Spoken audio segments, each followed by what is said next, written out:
Hey Snapchat, today I'm going to discuss two terms that are in almost every term sheet that almost no entrepreneurs understand.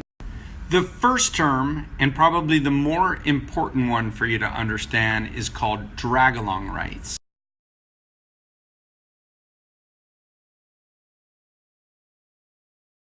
Effectively, what drag-along rights do is allow you to sell your company even if you have small dissenting shareholders that don't want to sell. The reason this is important is, let's say Microsoft wants to buy your company and you have a shareholder that owns 8% and doesn't want to sell.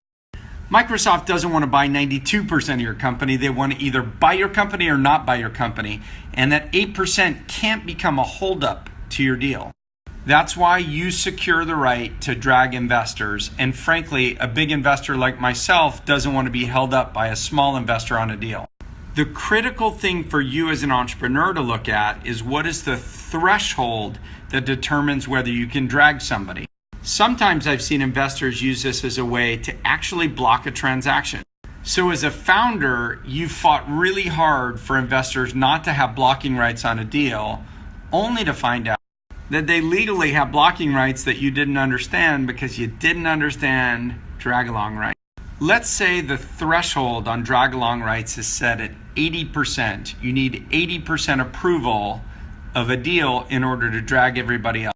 If an individual shareholder then owns 22% of the company, effectively you need their approval in order to get a deal done. That's how they could block.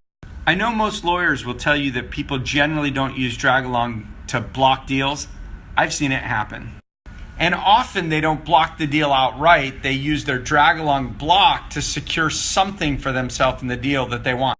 Drag-along rights are nothing to be alarmed about. They actually help you as an entrepreneur. But at least understanding thresholds and who have rights is important.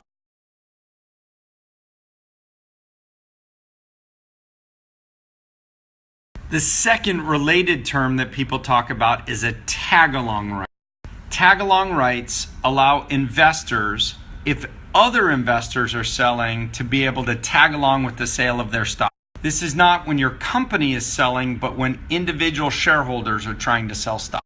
It's generally designed to protect shareholders. You want to know that if another major shareholder is trying to sell their stock, you could sell in the same proportion. Tag-along rights aren't something that I've seen generally affect entrepreneurs, but let me explain it so you at least understand. Occasionally, an investor will become tired with a company and wants to sell their stock to somebody else. If you feel this would be hostile to your interests as a shareholder, why is he getting his money out or she getting it out? You can exercise your tag. And in doing so, it actually makes it harder for individual shareholders who hold large ownership to sell their stock. It forces that shareholder more to work with other shareholders and with the company on an organized sale if they actually want to sell.